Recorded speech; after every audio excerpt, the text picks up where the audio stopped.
Hello बच्चों, नमस्कार। कैसे हैं आप सभी। मैं पवन मोरल आप सभी का स्वागत करता हूं अड्डा परिवार में। उम्मीद करता हूं आप सब बहुत अच्छे होंगे। बच्चों, अभी तक का जो भी आपको इतिहास पढ़ाया गया है, आज उस पूरे इतिहास का टेस्ट लेने वाला हूं कि आपने कितना सीखा है, आप कितना जानते हैं।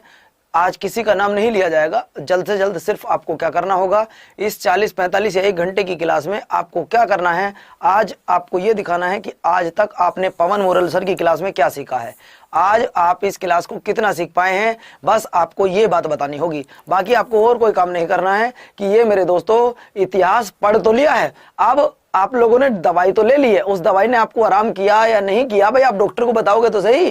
तो डॉक्टर और मास्टर आपको पढ़ाने के बाद या दवाई देने के बाद पूछते हैं भाई आराम हुआ, उसी तरीके से हम आपसे पूछ रहे हैं भाई आपने कितना सीखा। समझ लो ना। अब उसका समय आ गया है, अब उसका परिचय दीजिएगा, आप कितना सीखे हैं। तो भैया पहला प्रश्न आपके सामने ये रहा। मैं आज आपके लिए लेकर आया हूं महत्वपूर्ण 40 प्रश्न। कितने प्रश्न लेकर आया हूं भैया? महत्वपूर्ण, यानी कि इंपॉर्टेंट क्वेश्चन होने वाले हैं आज के।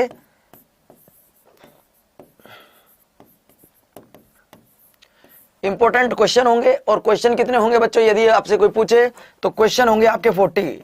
आपसे क्वेश्चन पूछता हो क्वेश्चन कितने हैं, तो क्वेश्चन होंगे आपके 40। इन 40 क्वेश्चनों में आप ये जानोगे कि वास्तव में आखिर आपने इतिहास पढ़ने के बाद कितना सीखा है, कितने आप प्रश्नों का जवाब जानते हैं। अब आपको ये बताना होगा। बस एक बार मैं स्टार्टिंग में आपसे कहना चाहूंगा, क्योंकि बीच क्लास में ना तो किसी का नाम लूंगा ना आपसे कोई वार्तालाप की जाएगी। बस मुझे ये बता देना एक बार ही बच्चों कि आपको क्लास कैसी लगी। ऑफलाइन कमेंट्स के जरूर बताइएगा। और हाँ, यदि आपको अच्छी लगे तो अपने दोस्तों में क्लास को प्लीज जरूर शेयर कीजिएगा। और हाँ, चैनल से प्यार करते हैं तो चैनल को सब्सक्राइब जरूर कर लीजिएगा। ठीक है बच्चों, इतिहास का हमने आपको दीवाना बनाया है, इतिहास को मैंने आपको सुनाया है, इतिहास की कहानी आपको बताई है, उन कहानियों से आपने बहुत कुछ सीखा है। चलिए, जो पीडीएफ लगा कर आपको पढ़ाते हैं वो सब चीज मैंने आपके दिमाग में विदाउट एनी पीडीएफ उतार दी है। चाहे बेशक वो लव स्टोरी रही हो, चाहे फिर वो बेशक कहीं के युद्ध रहे हो, चाहे फिर वो बक्सर का युद्ध रहा हो, चाहे फिर वो आपका 1526 का पानीपत का युद्ध रहा हो, चाहे फिर वो अलाउद्दीन खिलजी रहा हो या कुतुबुद्दीन ऐबक रहा हो, हर किसी के बारे में आपको पूर्ण डिटेल के बारे में बताया गया है। तो सभी बच्चों से कह देना चाहता हूं, सभी जुड़ जाओ एक बार। बहुत जबरदस्त आपकी पढ़ाई होने वाली है, बहुत जबरदस्त आपका यहाँ सब कुछ। मेरे दिल के टुकड़ों, जबरदस्त नोटिफिकेशन तो आते जाते रहते हैं। सीजीएल का आ गया है, सीजीएल की पढ़ाई स्टार्ट हो चुकी है, एग्जाम का भी पता लग चुका है। अब बारी आ गई है जो बच्चे 10+2 वाले हैं, जो बच्चे 10+2 वाले हैं, यानी कि जो CHSL एग्जाम की तैयारी करेंगे। किसकी तैयारी करेंगे? जो भाई साहब CHSL की तैयारी, यानी कि 10+2। भाई जो आपका SSC CGL होता है, ये तो ग्रेजुएशन वाला बच्चा ही भर पाता है, लेकिन CGL को ग्रेजुएशन वाला भी भर पाएगा और आपका 10+2 वाला भी भर पाएगा। तो ये ध्यान रखिएगा, क्वेश्चन बहुत ज्यादा इंपॉर्टेंट मैं आपको बताने वाला हूं आज के। ठीक है, तो सभी बच्चे CHSL का फॉर्म भर दें और उसका बैच आपका स्टार्ट हो चुका है। कब से बैच स्टार्ट हुआ था? 3 फरवरी से बैच स्टार्ट हो चुका है। 3 फरवरी से आपका बैच स्टार्ट हो चुका है बच्चे, अभी 3-4 दिन हो चुके हैं। तो उस बैच में भाई साहब फटाफट एनरोल कर लीजिएगा, कूपन कोड लगाकर Y367 और अपनी तैयारी में और 4 चांद लगा लीजिएगा। ठीक है बच्चों, तो पहला प्रश्न आपके सामने पिटारे से निकलकर ये आता हुआ। ओहो, सवाल क्या पूछा है? Sultan Mahmud was the ruler of which palace? ये सुल्तान महमूद कहां का शासक हुआ करता था, ये सवाल पूछा है। जवाब दो मेरे भाई कि सुल्तान महमूद कहां का शासक हुआ करता था। कौन बच्चा इस प्रश्न का जवाब देगा? आपको मैं बताऊं, सुल्तान महमूद के बारे में ऐसा कोई बच्चा नहीं होगा जो ना जानता होगा, क्योंकि मैंने एक एक क्वेश्चन को बड़े ईमानदारी से आपको समझाया है। सुल्तान महमूद कहाँ के शासक हुआ करते थे? तो ये गजनी के शासक हुआ करते थे। आप ये भी जानते हैं कि महमूद गजनवी ने 1001 से लेकर 1025 तक भारत पर 17 बार आक्रमण किए थे। 1027 तक मेरे भाई, दोबारा देखो, 1001 से लेकर 1027 तक भारत पर कितनी बार आक्रमण किए थे? 17 बार आक्रमण किए थे। ये कहाँ का रहने वाला था? ये गजनी का रहने वाला था। इसके पिता का नाम क्या था? सुबुक्तगीन था। आप जानते हैं जो इसका सबसे फेमस अटैक था, वो सबसे फेमस अटैक कौन सा है? 1025 का सोमनाथ मंदिर पर आक्रमण। किस पर मेरे भाई? सोमनाथ मंदिर पर आक्रमण। यानी कि सोमनाथ मंदिर पर जो आक्रमण किया गया था वो कब किया गया था? तो आप बताएंगे 1025 में सोमनाथ मंदिर पर अटैक किया गया था। ये सवाल आपके लिए बहुत ज्यादा इंपॉर्टेंट है, हर बच्चे को इस बारे में पता होना चाहिए कि सोमनाथ मंदिर पर अटैक कब किया गया था। 1025 में किया गया था। और आपको बता दूं 1027 में इसने अंतिम युद्ध में जाटों को पराजित किया था। यानी कि 1027 में इसका अंतिम युद्ध था। कौन सा भैया? अंतिम युद्ध जो इसने कब किया था? 1027 में किया था। आप ये भी जानते होंगे 1030 में इसकी मृत्यु हो गई थी। यदि कांस्टेबल लेवल का पेपर होता तो सवाल ये वाला जरूर पूछा जाता है कि बताइए इसने 16वां अटैक कब किया था। आप दे रहे हैं 10+2 वाला जवाब क्वेश्चन, मतलब 10+2 वाली तैयारी कर रहे हैं, तो आपसे सवाल पूछा जा सकता है कि इसका अंतिम युद्ध कौन सा था, अंतिम युद्ध में इसने किसको पराजित किया था। तो भाई साहब मैंने आपको सारा सब कुछ बता दिया है। आप जानते हैं महमूद गजनवी ने अपने सारे आक्रमण मंदिरों पर किए थे, मूर्ति तोड़ा करता था, इसीलिए इसे मूर्ति भंजक के नाम से भी जाना जाता है।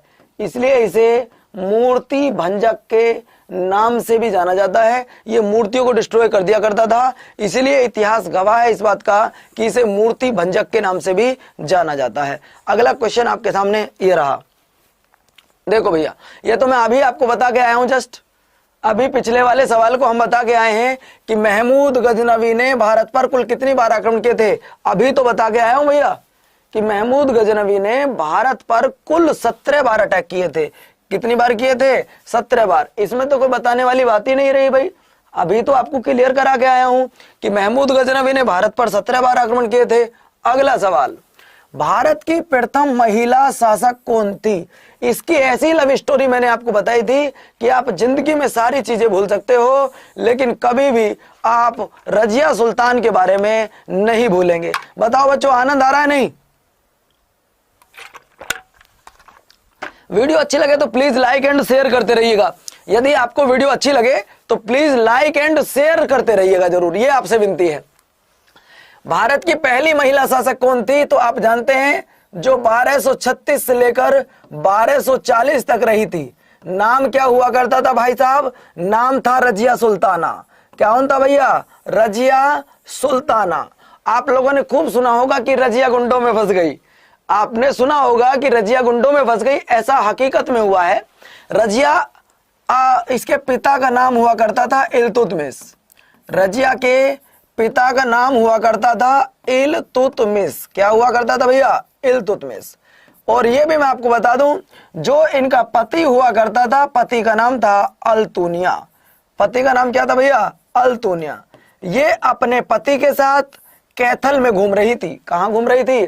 कैथल में घूम रही थी अपनी सेना के साथ। सेना पीछे थी और ये रात को आराम करने लगते हैं, मतलब अपना डेरा डाल देते हैं और रात में रुक जाते हैं। तो होता क्या है भाई, जब 4 आदमी एक को घेर लें तो भैया सीधी सी बात है, कहते हैं रजिया गुंडों में फंस गई। उस समय रजिया अपने पति के साथ अकेली थी हरियाणा के कैथल में। हरियाणा के कैथल में 1240 में इसकी हत्या हो गई। यानी कि आपसे पूछेगा रजिया सुल्ताना की मृत्यु कहां पर हुई थी? कैथल में। कैथल कहां पड़ता है? हरियाणा में। किसने की थी आज तक नहीं पता, लेकिन ऐसा बताया जाता है कि इसके भाई बैराम शाह के कहने पर जो 40 गुलामों का दल था उसमें से ही किसी ने कर दी थी। ठीक है, अगला क्वेश्चन आपके सामने देखिए भाई साहब, ये रहा। चौथा सवाल क्या कहता है? ओहो, स्वयं को दूसरा सिकंदर कहने वाला या सिकंदर एसानी कहने वाला कौन व्यक्ति था? सुल्तान का नाम बताइए जो अपने आप को सिकंदर एसानी कहा करता था, यानी कि सिकंदर के समान। बताओ बच्चे कौन था वो?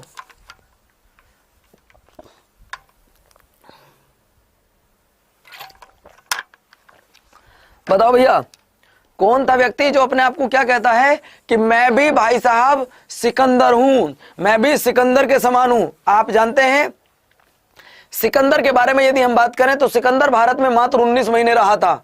आप यदि अलेक्जेंडर की बात करें, सिकंदर की बात करें, तो सिकंदर बेटा जो मकदूनिया का शासक हुआ करता था, ये भारत में सिर्फ 19 महीने रहा था। और किसी इतिहासकार ने कहा था कि सिकंदर भारत में आंधी की तरह आया और तूफान की तरह चला गया। सिकंदर का एक बड़ा फेमस युद्ध है जो पेपर में कई बार पूछा जाता है, जिसने 326 ईस्वी पूर्व 326 ईसा पूर्व एक युद्ध लड़ा गया था, हाइडे स्पीच का युद्ध। कौन सा युद्ध भैया? हाइडे स्पीच का युद्ध, या इसी को कहा जाता है झेलम का युद्ध, या इसी को कहा जाता है वितस्ता का युद्ध, वितस्ता का युद्ध। इस युद्ध में भाई साहब राजा पोरस हार गए थे। राजा पोरस पंजाब के राजा हुआ करते थे। राजा पोरस भी लिखा हुआ आ सकता है, राजा पुरु भी लिखा हुआ आ सकता है, ये हार गए थे। बात क्लियर है? अगला पॉइंट देखिएगा, लेकिन ऐसा एक शासक हुआ था जो अपने आप को कहता था कि मैं भी दूसरा सिकंदर हूं। सिकंदर की खास बात यह थी, जैसे गांव में जब आप कभी खेलते हो कोई सा खेल, तो बच्चे क्या कहते हैं आपस में कि जो जीता वही सिकंदर, भैया पुत्ता वही लेके आएगा जो पकड़ा जाएगा या जो जीता जाएगा, ऐसे कहते हैं ना। तो मेरे भाइयों आप जरा सुने इस बात को। अलाउद्दीन खिलजी जो था वो 1296 में शासक बना, और कब तक रहा था? 1296 से लेकर ये 1316 तक रहा था। इसने ही अपने आप को क्या कहा था?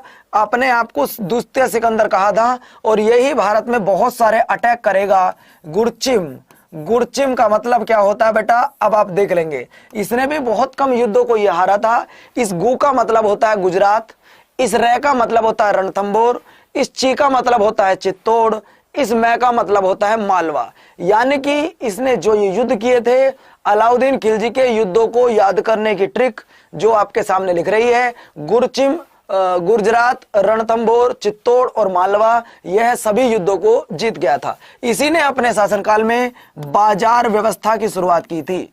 बाजार व्यवस्था प्रणाली की शुरुआत किसने की थी? तब भी आपका जवाब अलाउद्दीन खिलजी होगा। तब भी आपका जवाब क्या होगा? अलाउद्दीन खिलजी। इसके बचपन का नाम अली गुरसफ हुआ करता था। अगला देखिए, दक्षिण विजय करने के लिए अलाउद्दीन खिलजी ने किसको भेजा? भाई अब तू जा। देखिए जो दक्षिण भारत है, इस दक्षिण भारत पर राज करके आनी है भाई, तू जा। ये दक्षिण भारत पर विजय प्राप्त करके आ। मतलब ये वाला जो भारत है, इस भारत को मैं कौन सा नाम दे रहा हूं? दक्षिण भारत। तो अलाउद्दीन खिलजी ने यहां एक व्यक्ति को भेजा, भाई यहां से लेके और यहां तक जीत, जहां तक भी जा सकता हो जीत, बस दक्षिण भारत को जीत के आ। तो ऐसा बताया जाता है अलाउद्दीन खिलजी ने दक्षिण भारत के बहुत सारे हिस्सों पर अपना अधिकार कर लिया था। उसकी वजह क्या थी? उसकी वजह क्या थी मेरे भाई? वजह हुआ करती थी उसकी कौन?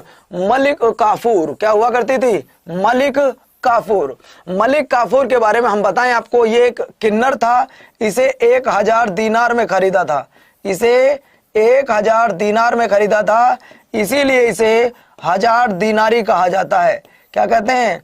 इसीलिए इसे 1000 दीनारी कहा जाता है। क्लियर है ये वाली बात? इसलिए इसे क्या कहा जाता है? इसलिए इसे 1000 दीनारी कहा जाता है। आपके पेपर में आ गया तो 100% आपका बिल्कुल सही जाएगा। 100% आपका बिल्कुल सही जाएगा। अगला देखिए, वह सुल्तान कौन था जिसने खलीफाओं का इंकार मानने से मना कर दिया था? वो भी कौन था भैया? खलीफाओं का अधिकार मानने से इंकार करने वाला भी कौन था? कितना जबरदस्त सवाल पूछा है भैया। वह कौन व्यक्ति था जिसने खलीफाओं का अधिकार मानने से इंकार कर दिया था? कौन बच्चा बताएगा भैया? आपके सामने खड़े हैं, कौन बच्चा बताएगा इस प्रश्न का जवाब? कौन बच्चा बताएगा भाई इसका जवाब? जल्दी बताइएगा।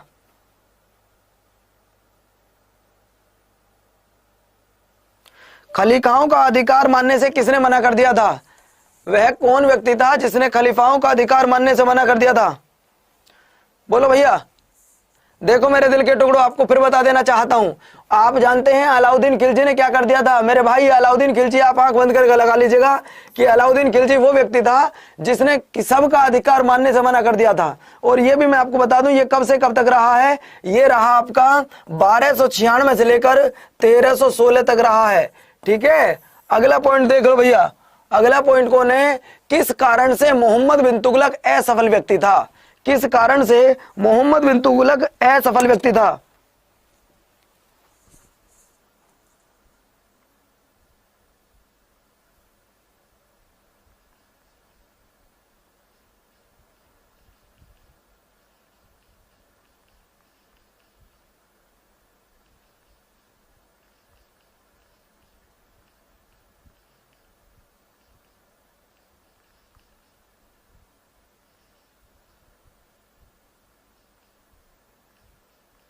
बोलो बच्चों।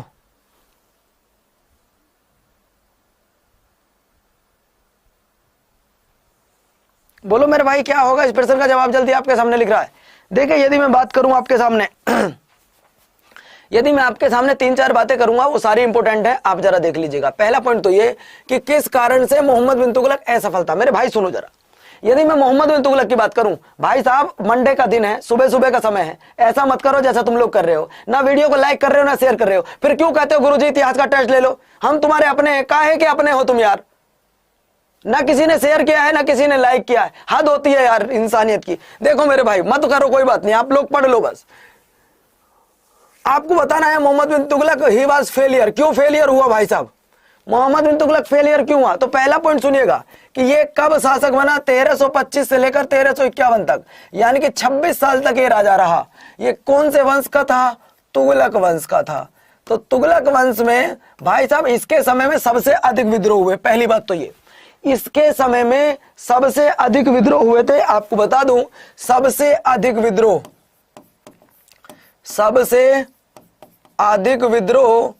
इसी के समय में हुए थे, सबसे अधिक विद्रोह। और आपको बता दूं मेरे भाई, सबसे अधिक विद्रोह वो कौन कौन से हुए थे? तो बताऊं आपको, टोटल विद्रोह हुए थे 34, जिसमें से 7 हुए थे उत्तर भारत में, ठीक है, और 27 हुए थे आपके दक्षिण भारत में। तो कुल मिलाकर इसके समय में 34 विद्रोह हुए थे। और आपको बताएं, यह एक भाई साहब पागल तो था नहीं, पागल तो कहते हैं इसको, यह एक व्यवहारिक राजनेता नहीं था, यह एक व्यवहारिक राजनेता नहीं था। आप जानते हो इसने अपने जीवन काल में 5 काम किए थे। कितने काम किए थे? 5। और वो पांचों ही काम गलत हो गए। बेचारे ने 5 काम करे। जैसे तुम 5 बार फार्म भरो, 5 बार कोई बच्चा फेल हो जाए तो गांव वाले भी उसको कहते हैं भाई यूं ना कर पाएगा कुछ भी।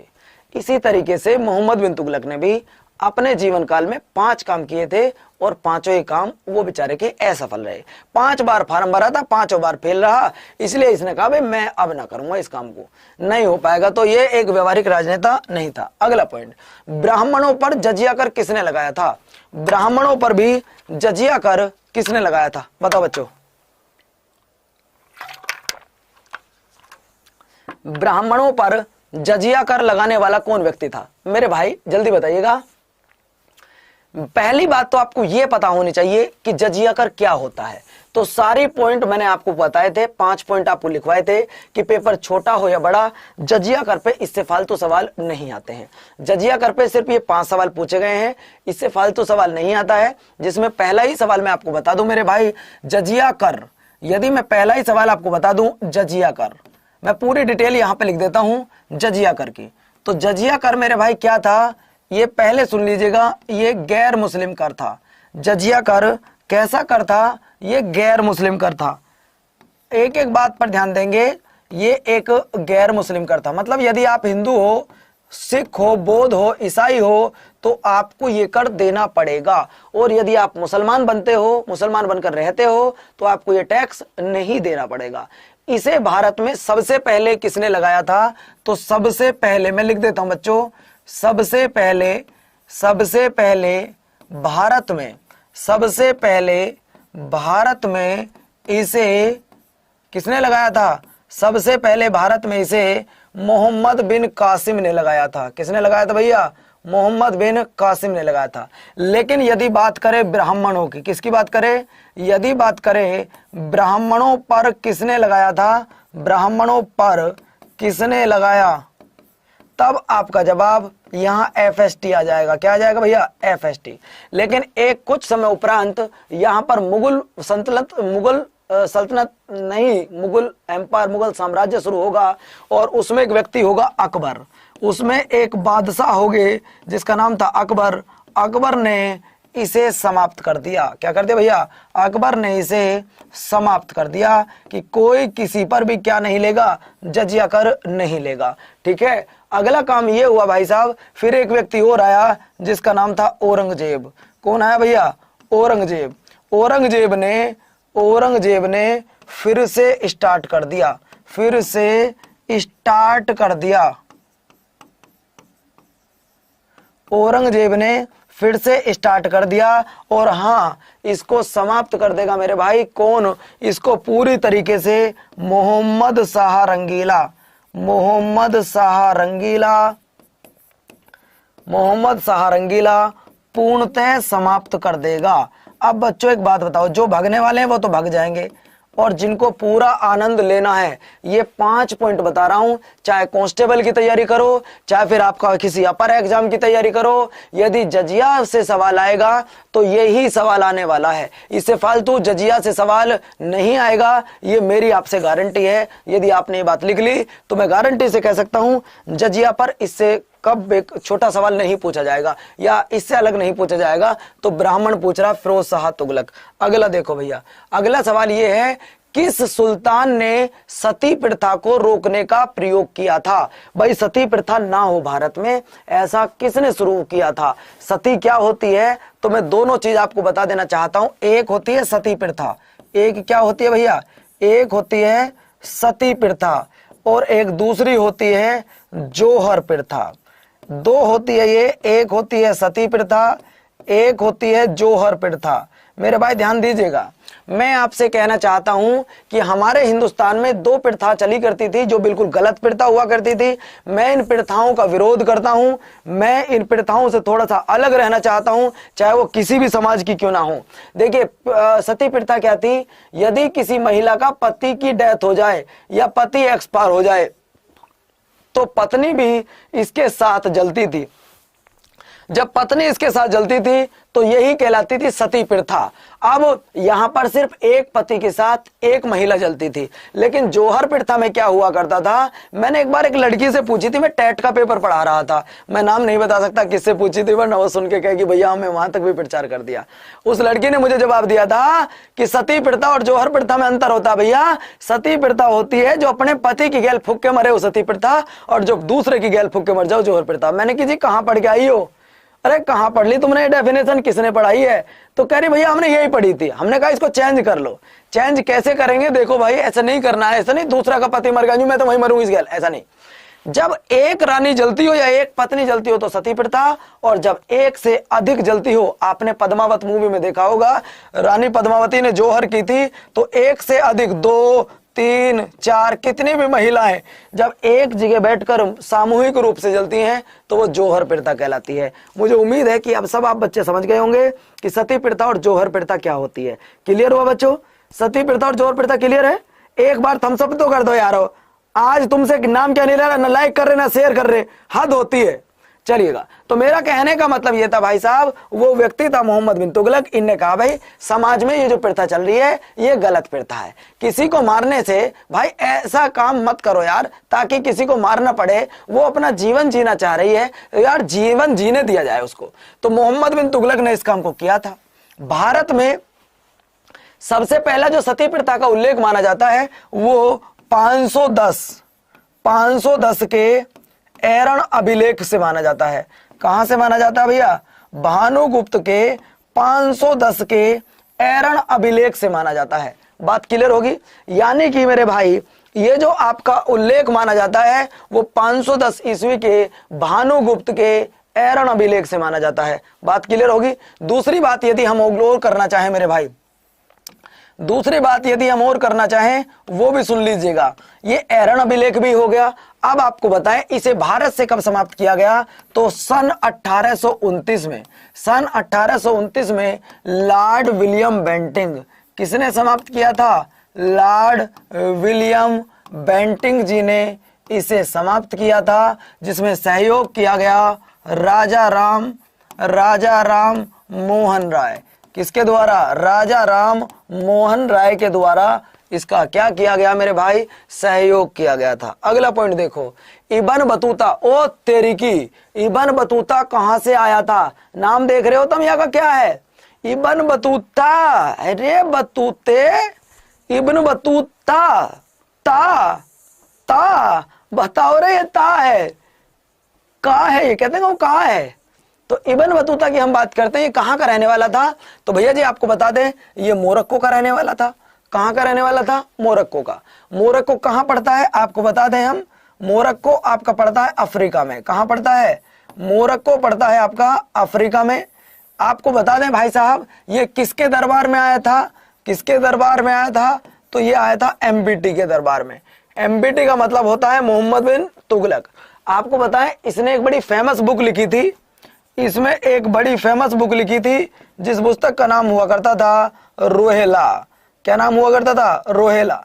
अब आपको पढ़ाने के बाद एक सवाल पूछ रहा हूं, इस रोहेला पुस्तक में किन बातों पर विशेष बल दिया गया था? किन बातों पर विशेष बल दिया गया था? तो वो बात थी 3, 1, 2 और 3, जो आपको कमेंट बॉक्स में बतानी होंगी कि भाई वो बात कौन सी थी। आपने पूरा मध्यकालीन भारत पढ़ लिया है, आज पूरे मध्यकालीन भारत का ये टेस्ट चल रहा है, यानी कि आपने जहां तक पढ़ा वहां तक उसका टेस्ट चल रहा है, आपके कहे होने के बावजूद कि भैया टेस्ट ले लो। अगला देखिए, अगला है बाबर ने किस वर्ष भारत पर आक्रमण किया था? आप सभी जानते हैं बाबर ने भारत पर किस वर्ष अटैक किया था। तो मेरे भाई कैसे भूल सकते हो आप, पानी खाओ चंदा घुमाओ। कैसे भूल सकते हो आप, पानी खाओ और चंदा घुमाओ। ये ट्रिक कभी जिंदगी में नहीं भूल पाओगे कि बाबर की एक ट्रिक हमने पढ़ी थी जो हमें आज तक याद है, पानी खाओ चंदा घुमाओ। मतलब समझते हैं आप, मतलब है पानी का मतलब पानीपत, मतलब है भाई मेरे पानी का मतलब पानीपत है। और मेरे भैया एक एक सुच्चा सुनता रहेगा, खाओ का मतलब खानवा है, ठीक है, चंदा का मतलब चंदेरी है, घुमाओ का मतलब घाघरा है। मतलब क्या होता है बच्चों, मतलब यह है कि बाबर ने भारत में 4 अटैक किए थे। पानीपत का युद्ध 1526 में किया, ठीक है भैया, इसके बाद खानवा का युद्ध 1527 में किया, चंदेरी का युद्ध 1528 में किया, घाघरा का युद्ध 1529 में किया और बाबर की मृत्यु हो जाती है 1530 में। यानी कि बाबर बेचारा जब तक भारत में रहा उसे हर साल एक युद्ध करना पड़ा और बाबर ने अपनी ऑटोबायोग्राफी को खुद लिखा था। यानी कि बाबर की आत्मकथा का नाम यदि कोई आपसे पूछता हो कि बाबर की आत्मकथा का नाम क्या है, तब आप सभी बच्चों का जवाब आ जाएगा बाबरनामा। क्या आ जाएगा भैया? बाबरनामा। और ये बाबरनामा को किसने लिखा था? बाबर ने स्वयं लिखा था। किसने लिखा था? बाबर ने, ठीक है। तो भैया आंसर क्या आ जाएगा आपका? 1526। सब कुछ क्लियर हो गया बच्चों? मैं थ्योरी नहीं पढ़ा रहा हूं, अब कोई क्वेश्चन चल रहे हैं, लेकिन फिर भी एक क्वेश्चन में आपको पूरी थ्योरी बता रहा हूं।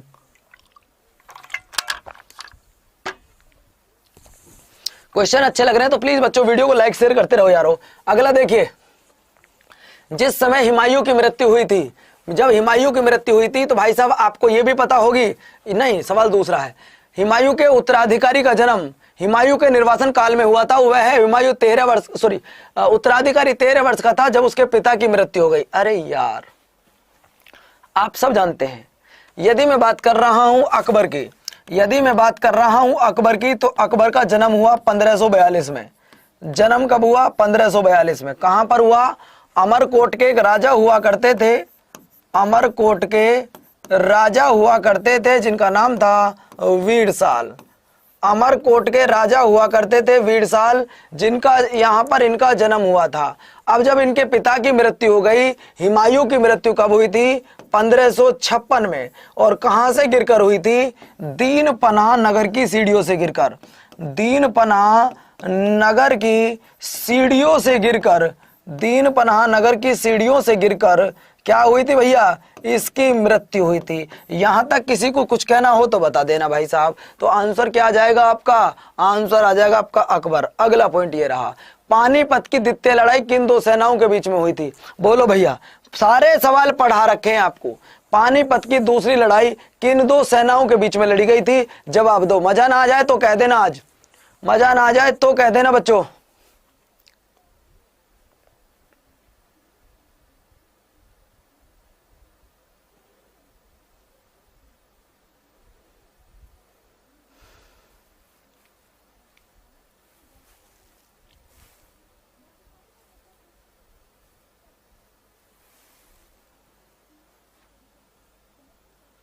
बोलो भैया जल्दी से यार, समय है आपके पास।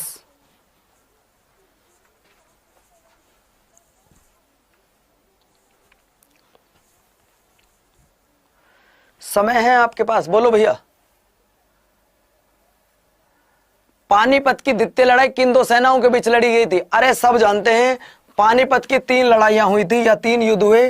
पहला 1526 में बाबर और इब्राहिम लोदी के बीच, दूसरा 1556 में अकबर और हैमू के बीच, तीसरा 1761 में मराठे व अहमद शाह अब्दाली के बीच में।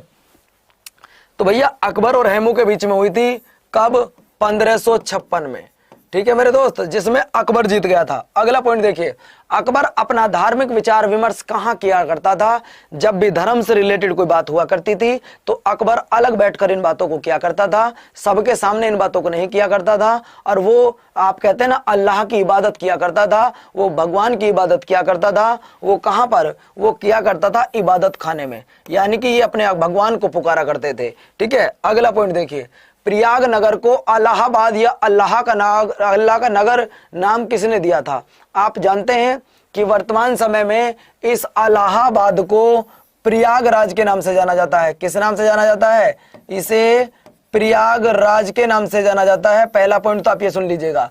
आपको मैं ये भी बताने वाला हूं कि ये जो अल्लाह का नगर नाम है ये दिया था आपके अकबर ने। किसने दिया था भैया? अकबर ने। लेकिन इसे फिर से प्रयागराज, पहले प्रयागराज हुआ करता था, यानी कि पहले प्रयाग नगर हुआ करता था। क्या था? प्रयाग नगर। उस प्रयाग नगर को इलाहाबाद, जिसे फिर इलाहाबाद के नाम से जाना गया, लेकिन अब उसे वर्तमान समय में प्रयागराज के नाम से जाना जाएगा। किस नाम से? उसे प्रयागराज के नाम से जाना जाएगा। ठीक है बच्चों, तो अगला प्रश्न आपके सामने ये रहा। देखो, अकबर के आरंभिक दिनों में उसका रीजेंट कौन हुआ करता था? यानी कि अकबर का यदि मैं देखूं कि 1556 में जब अकबर के पिता की मृत्यु हो गई तो उसकी उम्र मात्र और मात्र 13 से लेकर 13.25 साढ़े 13 साल तक होगी।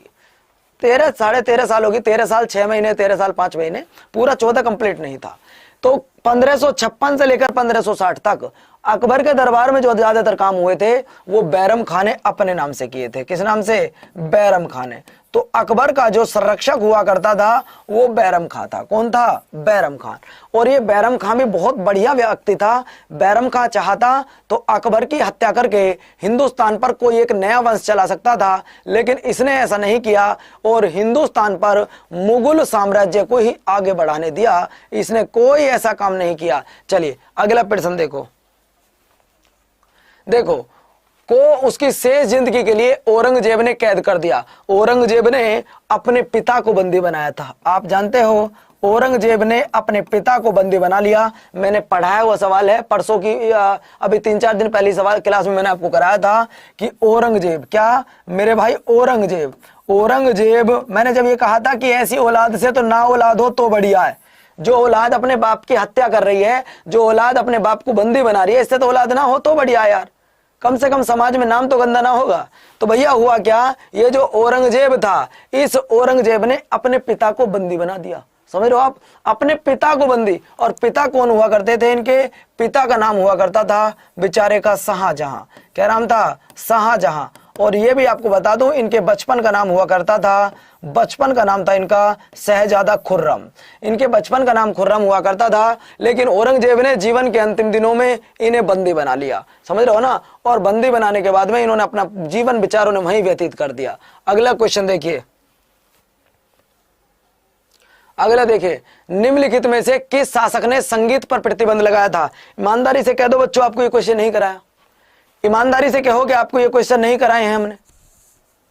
एक एक प्रश्न मैंने आपको पढ़ाया है कि बताइएगा निम्नलिखित में से किस मुगल शासक ने संगीत पर प्रतिबंध लगा दिया था। देखो मैं आपको 2-3 बातें बताऊंगा। आप जिस चीज का जितना ज्यादा विरोध करोगे वो चीज आपको उतना ही ज्यादा परेशान करेगी। यदि आप अपने बच्चे पर ज्यादा टोंच कसते हैं, उसका मोबाइल बार बार चेक करते हैं, तो समझ लो भाई साहब आपको शक है बच्चा बिगड़ने वाला, तो बच्चा और जल्दी बिगड़ेगा। तो जिस चीज को आप बिल्कुल फ्रैंकली छोड़ दीजिएगा, खुला खेलने दीजिएगा, वो कभी गलत काम नहीं करेगा। क्योंकि जो शर्म होती है ना वो आंखों की होती है, डांटने मारने पीटने से कोई बेनिफिट नहीं होता है। तो ये जो आपके सामने एक व्यक्ति था जिसका नाम था औरंगजेब। क्या नाम था? औरंगजेब। अब आप जानते हैं औरंगजेब के बारे में मैं 2-3 बातें बताऊंगा। औरंगजेब के बारे में मैं आपको 2-3 बातें बताऊंगा। एक तो ये कि इसे जिंदा पीर कहा जाता है। क्या कहते हैं? इसे जिंदा पीर कहते हैं। 2 बार इसका राज्याभिषेक हुआ। दूसरी बात क्या है मेरे भाई, आपको बता दूं, इसने संगीत पर प्रतिबंध लगाया। किस पर? संगीत पर प्रतिबंध लगा दिया। यानी कि संगीत पर प्रतिबंध किसने लगाया था? तो मेरे भाई वो लगाया था आपके औरंगजेब ने। इतिहास लिखने पर प्रतिबंध लगा दिया। किस पे लगा दिया? इतिहास लिखने पर प्रतिबंध लगा दिया। और आप जानते हैं ये सबसे अधिक हिंदू को इसी के समय में मुस्लिम बनाया गया था या मार दिया गया था, लेकिन इसके समय में ही सबसे ज्यादा हिंदू अधिकारी थे। इसी के समय में सबसे ज्यादा हिंदू अधिकारी थे, लगभग 33%। तो वही कह रहा हूं, जिस चीज का जितना ज्यादा विरोध करोगे वो चीज आपको उतना ही ज्यादा परेशान करेगी। अगला पॉइंट देखो, लाल किले का निर्माण किसने करवाया था? भाई साहब अगर आप इस सवाल का जवाब ना दे पाए तो मेरा पढ़ाना बिल्कुल बेकार है। यदि आप नहीं बता पाए कि बताइएगा लाल किले का निर्माण किसने कराया तो बेकार है भाई साहब।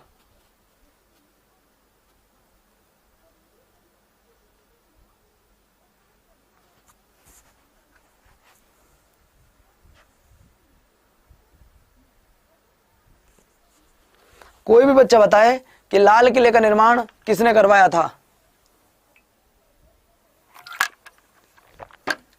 बोलो भैया, लाल किले का निर्माण किसने करवाया था? तो आप सभी जानते हैं कि लाल किले का निर्माण शाहजहां ने करवाया था।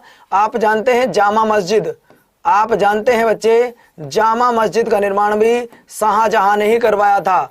आगरे के ताजमहल का निर्माण भी आप बता दें, यहां पर आगरे में ताजमहल का निर्माण भी शाहजहां ने ही करवाया था। अगला पॉइंट, भारत में बीबी का मकबरा कहां स्थित है? ये सवाल तो भैया पढ़ाया आपको, ये सवाल तो आपको पढ़ा चुका हूं कि भारत में बीबी का मकबरा कहां पर है। मेरे दिल के टुकड़ों, आप ईमानदारी से कह दीजिएगा, क्या आपको ये क्वेश्चन नहीं कराया था कि भारत में बीबी का मकबरा कहां पर है? अरे भैया ये बीबी कौन थी? तो पहले बीबी का नाम तो जान लीजिएगा। बीबी का नाम हुआ करता था राबिया दौरानी। क्या हुआ करता था?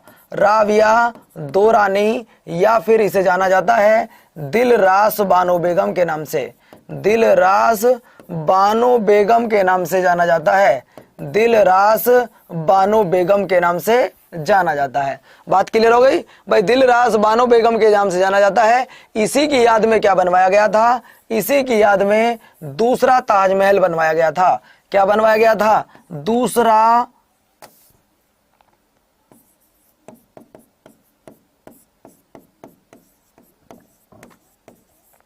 किसने बनवाया था? औरंगजेब ने बनवाया था। ये औरंगजेब की पत्नी थी, औरंगजेब ने बनवाया था। ये कहां पर है? औरंगाबाद में है। औरंगाबाद कहां पड़ता है? महाराष्ट्र में है। मुझे उम्मीद है कि सारे फैक्ट क्लियर हो गए होंगे। अगला देखो, शिवाजी का राज्याभिषेक कब हुआ था? मानता हूं अभी मराठे वाला टॉपिक रह रहा है, मानता हूं मराठे वाला टॉपिक रह रहा है भैया, लेकिन कोई बात नहीं है भैया, पढ़ना है तो सारे काम तो करने पड़ेंगे। एक दो क्वेश्चन तो बाहर का आएगा ही, एक दो क्वेश्चन तो बाहर का आएगा ही, कोई बात नहीं है। आपको बता दें भाई साहब, शिवाजी का राज्याभिषेक 1674 में हुआ था। कब हुआ था? 1674 में हुआ था। आप जानते हैं 1674 में गंगा भट्ट किसके द्वारा किया गया था? प्रसिद्ध ब्राह्मण गंगा भट्ट जी के द्वारा किया गया था। आप जानते हैं इनकी मृत्यु कब हुई थी? तो 1680 में हुई थी। यानी कि एक पॉइंट तो ये कि 1674 में गंगा भट्ट ने, किसने? गंगा भट्ट ने इनका राज्याभिषेक किया था। दूसरी बात यह है कि 1680 में इनकी मृत्यु हो गई थी। ठीक है मेरे भाई, तो आपसे जो भी पूछता हो राज्याभिषेक 1674 में हुआ था। अगला पॉइंट देखिए, अलीगढ़ आंदोलन के संस्थापक कौन हुआ करते थे? Who was the founder of Aligarh movement? Aligarh आंदोलन के संस्थापक कौन हुआ करते थे? यह सवाल कई बार पेपर में पूछा गया है कि अलीगढ़ आंदोलन के संस्थापक कौन थे। कौन बच्चा इस प्रश्न का सबसे जल्दी जवाब देगा?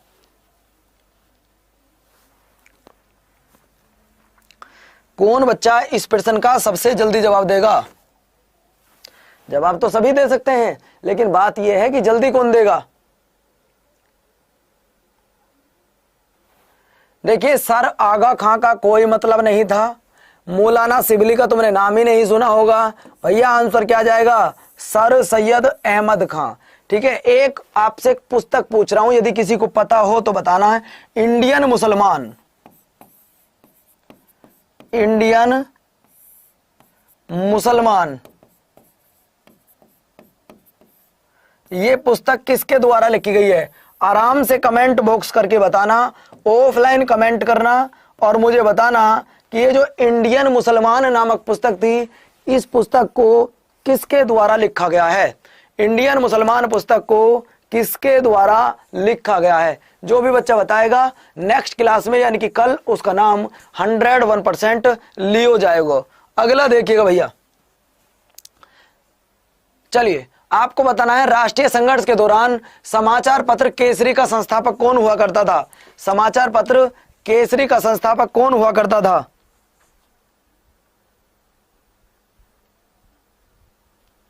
बोलो भाई साहब।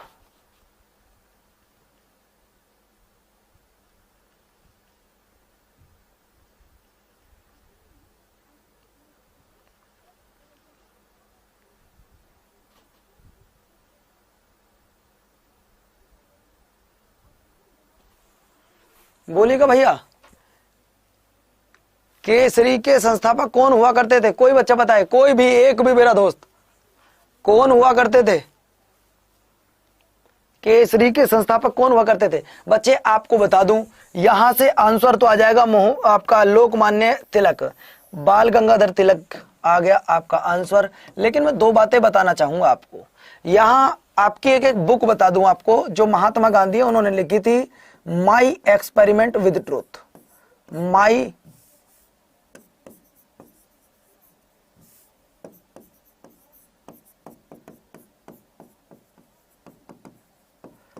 एक्सपेरिमेंट यानी कि सत्य के लिए मेरे द्वारा किए गए प्रयोग, इन्होंने लिखी थी पंडित जवाहरलाल नेहरू ने, डिस्कवरी ऑफ इंडिया। इन्होंने कौन सी पुस्तक लिखी थी? इनकी पुस्तक का नाम यदि किसी को पता हो तो मुझे बता देना कि इनकी बुक का नाम क्या था।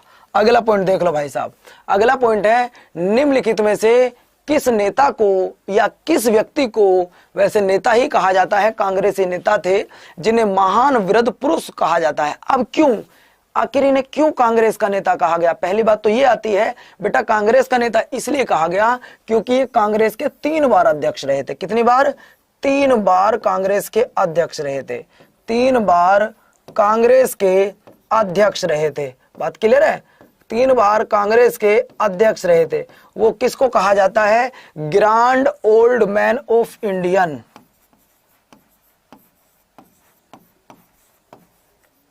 Grand old man of India. किस व्यक्ति को भारत का वयोवृद्ध पुरुष कहा जाता है? उनका नाम किसी व्यक्ति को पता हो तो बताने की चेष्टा करें। भैया नाम हुआ करता था उनका दादाभाई नौरोजी। क्या नाम था? दादाभाई नौरोजी। आपको बता दूं, विदेशी पार्लियामेंट में, मतलब विदेशी संसद में एमपी बनने वाले पहले भारतीय, एमपी बनने वाले पहले भारतीय थे। क्या थे भैया? एमपी बनने वाले पहले भारतीय दादाभाई नौरोजी थे। अगला पॉइंट ये रहा, सरफरोशी की तमन्ना अब हमारे दिल में है। ये रचना किसके द्वारा की गई थी? सरफरोशी की तमन्ना अब हमारे दिल में है, देखना है कितना जोर का, ऐसे बोलते हैं कुछ, मेरे पूरी लाइन याद नहीं है, बाजुओं के दिल में है। ठीक है, किसके द्वारा है? भगत सिंह, खुदीराम बोस, चंद्रशेखर आजाद, राम प्रसाद बिस्मिल। देखिए आप सभी जानते हैं, इन प्रश्नों में से यदि मैं बात करूं तो 3 व्यक्तियों को फांसी दी गई है। इनमें से 3 को फांसी दी गई है, किस एक को फांसी नहीं दी गई? किस एक को फांसी नहीं दी गई? कोई बच्चा बता सकता है? तो भैया आंख बंद करके लिखना, चंद्रशेखर आजाद जी को फांसी नहीं दी गई थी। इन्होंने मजबूरी में आकर अपने आप को गोली मारी थी। मजबूरी में अपने आप को गोली मारी थी क्योंकि ये विदेशी गोली से मरना भी नहीं चाहते थे, अपनी धरती पर मरना चाहते थे। अपने पास जब एक ही गोली बची तो इन्होंने अपने आप को गोली मार ली थी। ठीक है, भगत सिंह आप जानते हैं, इन्हें 23 मार्च 1931 को फांसी दी गई थी। 23 मार्च 1931 को इन्हें फांसी दी गई थी। खुदीराम बोस भारत में सबसे कम उम्र के लड़के को फांसी दी गई थी। और भैया आंसर आ जाएगा राम प्रसाद बिस्मिल, ये बिल्कुल सही आ जाएगा। और राम प्रसाद बिस्मिल की यदि मैं बात करूं तो इन्हें 1925 में फांसी दी गई थी। कब? 1925 में फांसी दी गई थी। 1925 में इन्हें फांसी दी गई थी। अब 1925 में किस किस को फांसी दी गई थी? भैया आज शायद 30 ही क्वेश्चन हो पाएंगे, देखते हैं 30 में तुम कितना देखोगे। 1925 में किस किस को फांसी हो पाई थी? भैया फांसी हो गई थी आपकी अशफाक उल्लाह खां को। अशफाक उल्ला खां को, रोशन सिंह को, राम प्रसाद बिस्मिल को,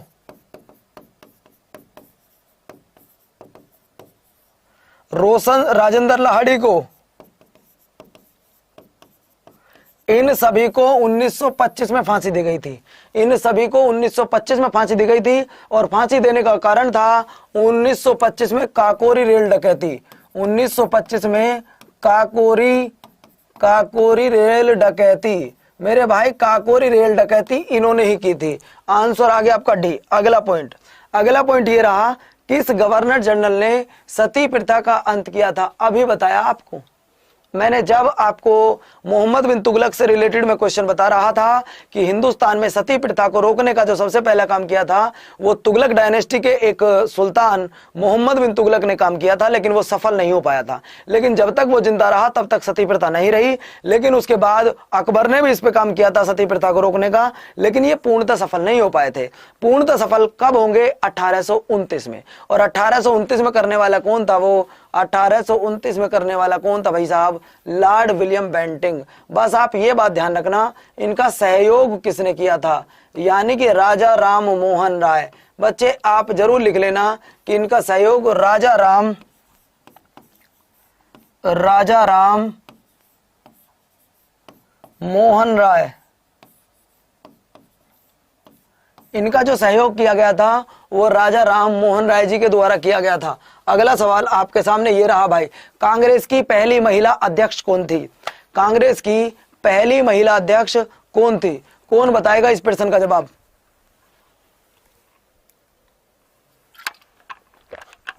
कांग्रेस की पहली महिला अध्यक्ष कौन थी? अरे यार तुम सीजीएल की तैयारी कर रहे हो हैं, दिल के टुकड़ों, तुम तो आप भटाक देसी इस प्रश्न का जवाब दे देना चाहिए।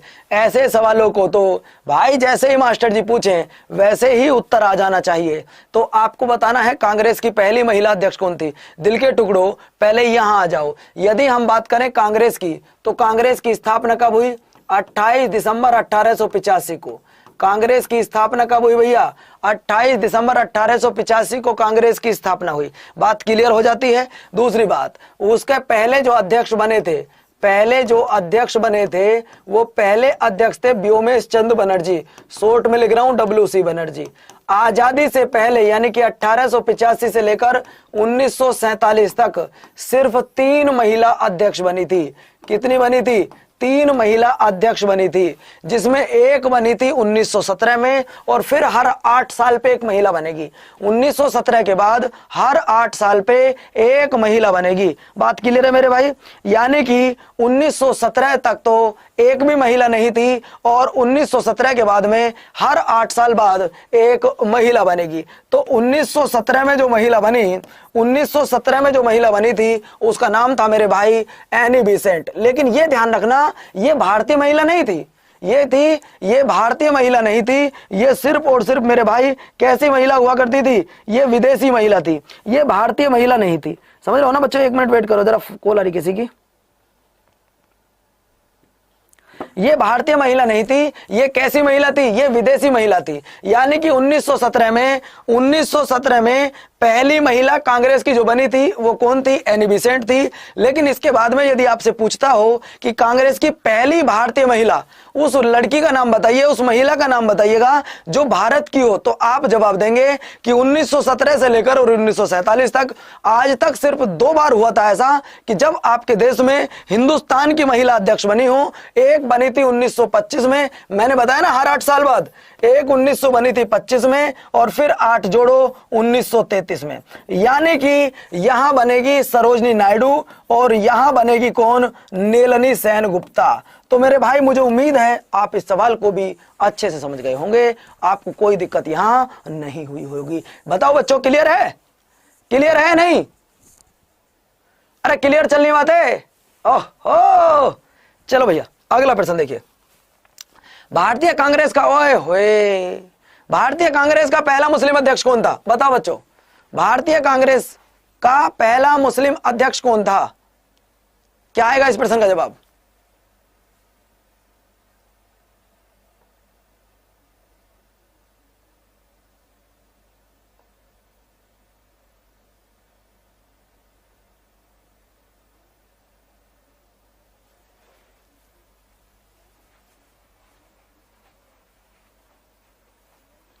भारतीय कांग्रेस का पहला मुस्लिम अध्यक्ष कौन था?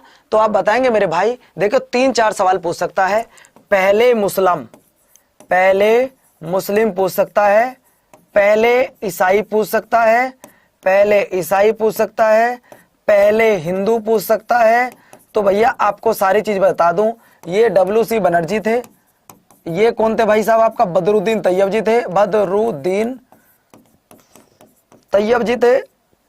ये कौन थे? जॉर्जियल थे। आपके बिल्कुल क्लियर हो गया। अब जो भी पूछे लगा देना बदरुद्दीन तैयब, आंसर आ गया। बोलो भैया ये क्लियर हुई सारी बातें? नहीं क्लियर चलनी है सारी बातें। अगला पॉइंट देख लीजिएगा, पाकिस्तान नाम किसने गढ़ा? गढ़ा का मतलब है कि पाकिस्तान नाम की उत्पत्ति किसके द्वारा की गई, समझ लो ना। पाकिस्तान नाम को किसने सोचा, किसने पाकिस्तान नाम को दिया, वो कौन व्यक्ति था? जल्दी बताइए। मोहम्मद अली जिन्ना बिल्कुल नहीं है, फजूल हक बिल्कुल नहीं है, लियाकत अली खान बिल्कुल नहीं है। तो एक ही बनता है, चौधरी रहमत अली। क्या बनता है? यानी कि पाकिस्तान जो गढ़ा था वो चौधरी रहमत अली ने गढ़ा था। ये कैम्ब्रिज विश्वविद्यालय में पढ़ा करते थे, तब इन्होंने नाम दिया था। अगला देखिए, कलकत्ता, मद्रास और बंबई में उच्च न्यायालयों में किस वायसराय के काल में अस्तित्व में आए थे? अरे भैया आप जानते हैं इसका जवाब तो बड़ा अच्छा सा है, बड़ा तकड़ा जवाब है उस व्यक्ति का। उसने भारत में बहुत सारे काम होते देखे हैं। जल्दी बताइएगा। ये बात 1862 की है। और 62 के आसपास कौन हमारे देश के गवर्नर हुआ करते थे, वायसराय हुआ करते थे? आप जानते हैं 1857 की क्रांति किसके समय में हुई थी? 1857 की क्रांति किसके समय में हुई थी? विधवा विवाह, पुनर्विवाह, हाईकोर्ट एक्ट, ये सारे के सारे लॉर्ड कैनिंग के समय की कहानी है। किसकी है? ये लिख देता हूं मैं आपको। इसी के समय में विधवा विवाह पुनर्विवाह, विधवा विवाह पुनर्विवाह, विधवा विवाह पुनर्विवाह अधिनियम, विधवा विवाह पुनर्विवाह अधिनियम, ये भी इसी के समय में शुरू हुआ था 1856 में। 1857 की क्रांति वो भी इसी के समय में शुरू हुई थी, 1857 की क्रांति। और भाई साहब कलकत्ता, मद्रास, बंबई उच्च न्यायालयों की स्थापना भी इसी के समय में हुई थी। और तो और IPC, इंडियन पैनल कोड जो है आपका, भारतीय दंड संहिता, वो 1860 में बनी थी और 1862 में लागू हुई थी। वो भी इसी के समय की है। वो भी क्या है भैया? वो भी इसी के समय की है। क्लियर है? यहां तक सब कुछ क्लियर चल रहा है? अब बताओ किस बच्चे को कोई डाउट हो। 30% हो चुके हैं। कितना आपका स्कोर रहा? 2 सवाल और बचे, उन्हें और दिखा देता हूं। देखिए, बाल गंगाधर तिलक किसको अपना राजनीतिक गुरु माना करते थे? आप मुझे कमेंट करके आंसर देना, आप मुझे कमेंट करके जवाब देना कि भाई साहब आपका स्कोर कितना रहा आज। और बाल गंगाधर तिलक किसको अपना राजनीतिक गुरु राजनीतिक, आप किसको राजनीतिक गुरु माना करते थे, ये आपको बताना है। दादा भाई नेहरू, श्री कुमार घोष, राजा राम मोहन राय या स्वामी विवेकानंद? बता देंगे तो बहुत अच्छी बात, नहीं बताएंगे तो परसों की क्लास में हम आए के आपको बताएंगे, मतलब कल की क्लास में। अगला पॉइंट देखो भैया, अगला देख लीजिएगा बस। चटगांव शस्त्रागार पर किसके नेतृत्व में हमला बोला गया था? चटगांव शस्त्रागार पर धावा किसके नेतृत्व में बोला गया था? ये घटना कब की है? ये घटना है 1932 की। कब की है? 1932 की घटना है, जब चटगांव जो पश्चिम बंगाल में पड़ता है, चटगांव शस्त्रागार हमला, यानी कि जहां इनके शस्त्र रखे थे उनको लूटने की प्लानिंग थी, वो किसके द्वारा की गई थी, ये आपको बताना है। तो मेरे भाई ये की गई थी आपका मास्टर सूर्यसेन। किसके द्वारा? मास्टर सूर्यसेन, या इनकी उपाधि हुआ करती थी, टाइटल हुआ करता था दा। इन्हीं के साथ में कुछ महिलाओं ने भी साथ दिया था, जिसमें सुनीति चौधरी थी फेमस। जिसमें कौन थी भैया? सुनीति चौधरी। यानी कि इस आंदोलन में महिलाओं ने भी बढ़ चढ़कर हिस्सा लिया था। क्या लिया था भाई साहब? बढ़ चढ़कर इसमें महिलाओं ने भी हिस्सा लिया था। आज के अंतिम सवाल आपके सामने ये रहा, बताइएगा महात्मा गांधी जी के राजनीतिक गुरु कौन थे? अरे यार ये तो बड़ा आसान सा सवाल है। महात्मा गांधी जी के, चलो 35 करवा देता हूं, पूरे 35 करवा देता हूं। महात्मा गांधी जी के जो राजनीतिक गुरु हुआ करते थे, आप जानते हैं महात्मा गांधी जी जब इंडिया से कहां चले गए थे? जब ये चले गए थे, गांधी चले गए थे अफ्रीका, और भारत में या तो क्रांतिकारियों को जेल में डाल दिया गया या फिर उन्हें मार दिया गया। छोटे छोटे बच्चों को, 18-18 साल के बच्चों को फांसी पर लटका दिया गया। तब भारत में बहुत ज्यादा स्थिति खराब हो गई। या तो जवान जो हमारे यंग लड़के थे उन सबको मार दिया गया या उन्हें जेल में बंद कर दिया गया। अब बूढ़े लोगों को आंदोलन में कूदना पड़ा और जो आपके हुआ करते थे गोपाल कृष्ण गोखले। इन गोपाल कृष्ण गोखले ने क्या किया, 1905 में एक संस्था बनाई जिसका नाम था सर्वेंटस सोसाइटी ऑफ इंडिया या भारत सेवक समाज। क्या बनाया भैया, भारत सेवक समाज की स्थापना। भारत सेवक समाज की स्थापना किसने की थी, तो आप बताओगे 1905 में गोपाल कृष्ण गोखले ने की थी। जब गोपाल कृष्ण गोखले अफ्रीका जाते हैं और वहां गांधी से मिलते हैं, किससे मिलते हैं, गांधी जी से मिलते हैं, तो गांधी जी इनकी बातों से प्रभावित हो जाते हैं। गांधी जी क्या है, इनकी बातों से प्रभावित हो जाते हैं। कई बार होता ना कि आपको किसी की बात इतनी अच्छी लग जाती है, वहीं उसे अपना गुरु मान लेते हैं। अरे गुरु हम आपको प्रणाम करते हैं, आपको बहुत अच्छी नॉलेज है, ठीक है। बस एक बात आप ध्यान रखना, लगाकर, वही वाली बात जो हम डेली कहता हूं, एक बार तो जरूर कहता हूं, लगाकर आग सीने में, लगाकर आग सीने में हमने वो शौक पाले हैं। अरे कोई पूछे तो उससे कह देना हम मोरल सर के दीवाने हैं। हम किसके दीवाने हैं, मोरल सर के दीवाने हैं। गारंटी से कह रहा हूं, जिस बच्चे ने मेरी आज तक की पूरी क्लास करी होगी उसका आज स्कोर 35 में से 35 रहा होगा। जिसने पूरी क्लास की होंगी वो तो समय बताएगा कि आप लोगों ने कितना काम किया है। देखिए, ओहो भाई साहब, सवाल देख लीजिएगा। 1918 में महात्मा गांधी सूती कपड़ा कारखानों के मजदूरों के बीच सत्याग्रह आंदोलन चलाने कहां पहुंचे थे, आप जानते हैं। 1917 में गांधी जी का पहला आंदोलन था। गांधी जी का पहला आंदोलन था, ठीक है। वो कहां था, बिहार में था। बिहार में कौन सी जगह था, चंपारण था, नील की खेती के खिलाफ था, ठीक है। लेकिन ये कहां पहुंचे थे, अहमदाबाद पहुंच गए थे। कहां पहुंच गए थे, अहमदाबाद पहुंच गए थे। मुझे नहीं लगता आज का अंतिम प्रश्न आपके सामने ये रहा। आज का प्रश्न आपके सामने ये रहा। बताओ भैया, किस आंदोलन में हिंदू और मुसलमानों दोनों को समर्थन मिला था। वह कौन सा आंदोलन था जब हिंदू और मुसलमान दोनों का सहयोग बराबर रहा था। ना उसमें हिंदू कम थे, ना उसमें मुस्लिम कम थे, क्योंकि देश तो सबका है। हिंदुओं का भी देश है, मुसलमानों का भी देश है, सबका यह देश है, हमारा और आपका देश है।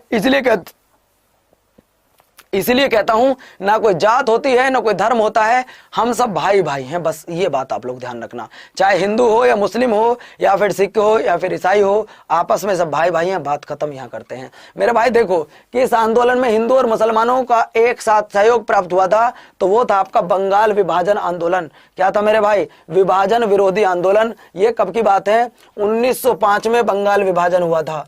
बंगाल विभाजन कब हुआ था, 1905 में हुआ था।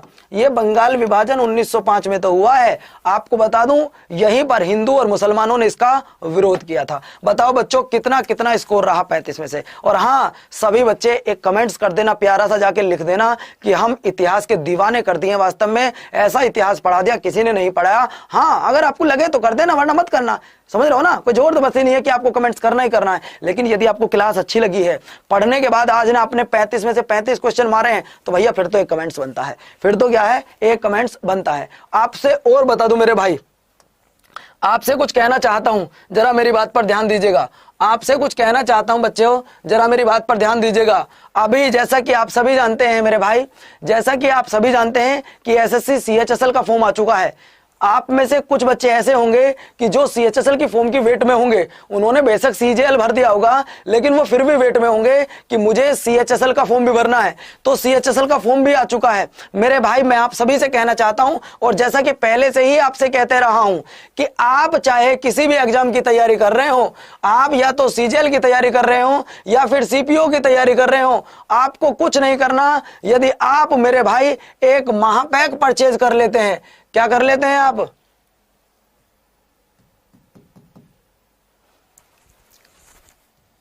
मैंने आपको बताया था मेरे भाई, यदि आप एसएससी का महापैक परचेज कर लेते हैं, क्या कर लेते हैं भाई, यदि आप एसएससी का महापैक परचेज करते हैं, तो आपको बता दूं मेरे भाई, देखिए इस महापैक के कितने बेनिफिट होने वाले हैं। आप सीजीएल की तैयारी कर रहे हैं, आप सीएचएसएल की तैयारी कर रहे हैं, आपको अलग अलग बैच लेना पड़ेगा? नहीं, आपको कोई अलग बैच नहीं लेना है। आपको सिर्फ और सिर्फ एक महापैक लेना है। इस महापैक की मैं खासियत आपको बता दूं, आप चाहे सीजीएल की तैयारी कर रहे हैं, चाहे सीएचएसएल की तैयारी कर रहे हैं, एमटी एमटीएस की तैयारी कर रहे हैं, सीपीओ की तैयारी कर रहे हैं, आपको दुनिया का कोई अलग से बैच खरीदने की जरूरत नहीं पड़ेगी।